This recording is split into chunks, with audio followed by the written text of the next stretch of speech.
마태복음 23장 29절로 31절까지 저와 여러분들이 한 목소리로 읽겠습니다. 29절입니다.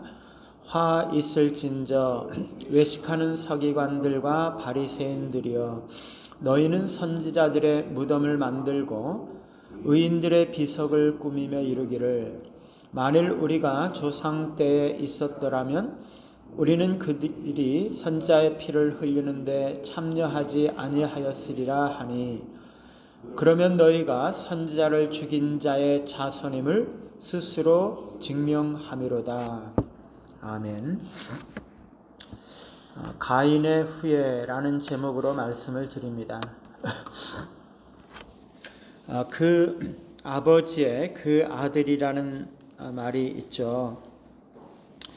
아들은 아빠를 닮는다는 말인데요. 얼굴 생김새가 아빠와 너무나 닮은 사람들이 있고, 심지어 목소리도 아주 비슷한 사람들도 있습니다. 행동이나 사고방식도 아빠를 따라가는 아들들이 많이 있죠.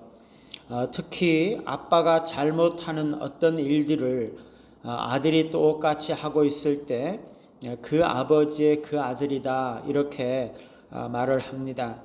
의미상으로는 긍정적으로든 긍정적이고 좋은 면에서 아들이 아빠를 닮아도 그 아버지의 그 아들이다, 이렇게 이야기를 할 수 있는데, 그런 경우는 많이 못 들어봤던 것 같고요. 그 아버지의 그 아들, 그러면 대개 이제 부정적인 의미로 아들이 아빠를 닮는다는 것이죠. 제 생각이 조금 잘못됐을 수 있을 것 같아요. 제가 그냥 그렇게 잘 못 들어봤다는 그런 의미입니다. 가인의 후예라는 것은 가인이 가지고 있는 특성을 그대로 가지고 있는 사람들을 말하는 거죠. 물론 생물학적인 면에서 후손들을 말할 수도 있지만, 영적인 의미에서, 즉 영적인 특성이 가인을 닮은 무리를 가인의 후예다, 이렇게 이야기를 할 수가 있겠죠. 실제적으로 창세기는요, 아담과 하와 이후에 두 부류의 인류가 있었다고 말씀하고 있습니다. 그것은 가인의 후손들과 셋의 후손들이죠. 셋의 후손들은요, 경건한 사람들이죠. 하나님을 경외하고 하나님께 예배하는 것을 가장 중요한 일들로 삼고 살아왔던 그런 신앙인들이었고, 살인자였던 가인의 후손들은 하나님을 떠나고 불경건하게 살아왔고, 이 세상에서 즐거움과 만족을 구하면서 살아왔던 불신앙인들이었습니다.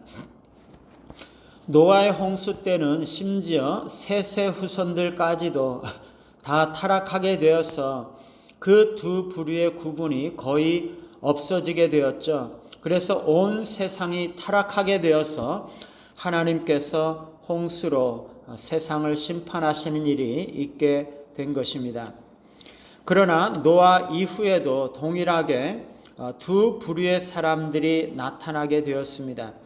하나님께서 노아를 택하셔서 새로운 인류를 만들고 그들이 다 하나님을 경외하면서 살기를 바라셨지만, 노아의 후손들 가운데서도 가인의 후예가 나타나게 되었던 거죠. 역시 셋의 후손들도 나타나게 되었던 것입니다.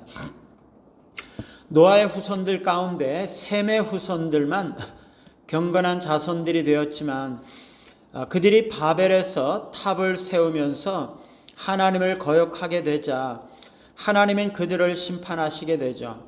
그리고 그 중에 셈의 후손들 가운데 아브라함을 택하셔서 하나님을 경외하는 한 민족을 만들고 그들을 하나님의 백성으로 삼으셨던 것이죠.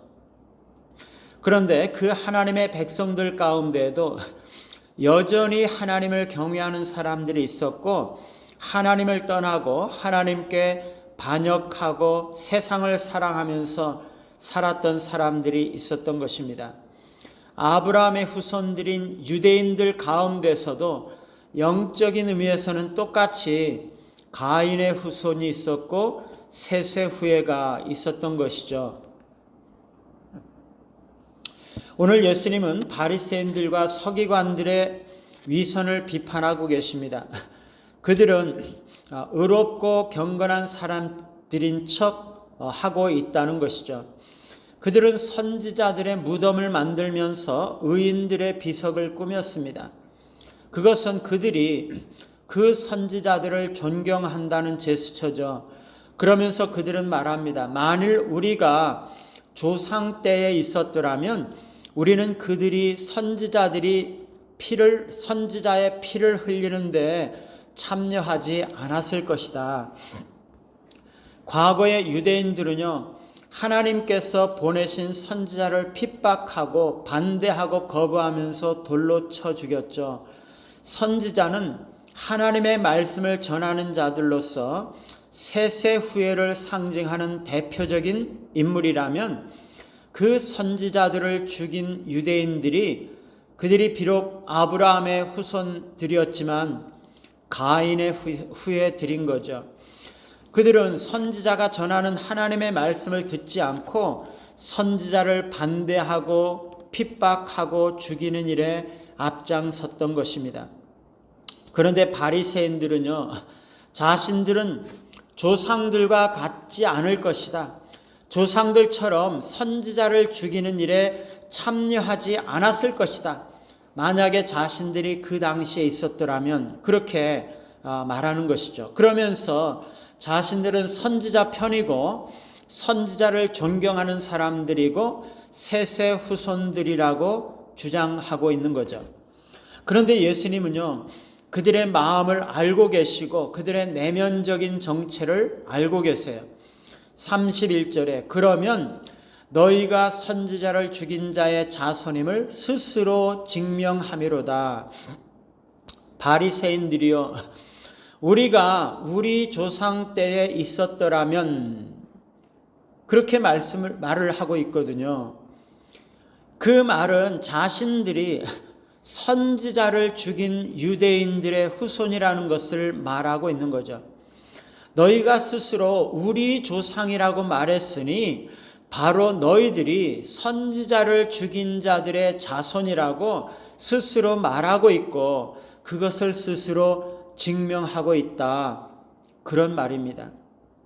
바리새인들은요, 자신들은 하나님의 말씀을 전하는 선지자들을 존경한다고 말하면서 자신들은 하나님을 경외하며 하나님의 말씀을 순종하는 자라고 말로서는 주장을 하고 있지만 사실상 그들은 모든 선지자들이 가리키고 있었던 선지자 중에서 참된 유일한 선지자이신 그리스도를 죽이려고 마음속에 계획을 품고 있었던 것이죠. 그들은요, 사실상 가인의 후예였던 것이죠. 말은 자신들은 선지자를 존경한다고 하면서도 사실상 참 선지자인 그리스도를 죽이려고 하고 있는 것입니다. 교회 안에서도요, 종종 가인의 후예들이 있어요. 영적으로 그렇다는 거죠. 하나님의 말씀을 가르쳐주고 의롭게 살고 바르게 살고자 하는 그런 사람들을 미워하고 거부하고 대적하는 사람들이 있습니다. 특히 교회가 서로 갈라져서 서로 싸우고 그랬던 적이 있으면요, 교회가 두 개로 쪼개지고 그래서 일이 해결이 되고 평안하고 안정이 된 것처럼 보여도 조상들의 피가 그대로 흘러요. 겉으로는 다 괜찮은 것 같은데 그 안에 가인의 피가 흐르고 있는 거죠. 우리는요, 다 불신자들이었습니다. 우리 안에는 가인의 피가 흐르고 있습니다. 아직도 우리가 예수를 믿고 구원받았지만은요, 우리 안에는 여전히 가인의 피가 흐르고 있는 거죠. 우리가 그것을 다 뽑아내고 그리스도의 피로 채워 넣어야 합니다. 우리 교회 안에 과거로부터 흐르고 있었던 가인의 피를 다 제거하고 우리가 온전히 그리스도의 정신으로 충만해질 때 우리 공동체는 바르게 세워지고 바르게 성장하기 시작하는 거죠. 그리스도께 전적으로 순종하심으로써 온전한 하나님의 백성으로, 온전한 셋의 후손으로 드러나시는 우리 모두가 되시기를 간절히 바랍니다. 찬송가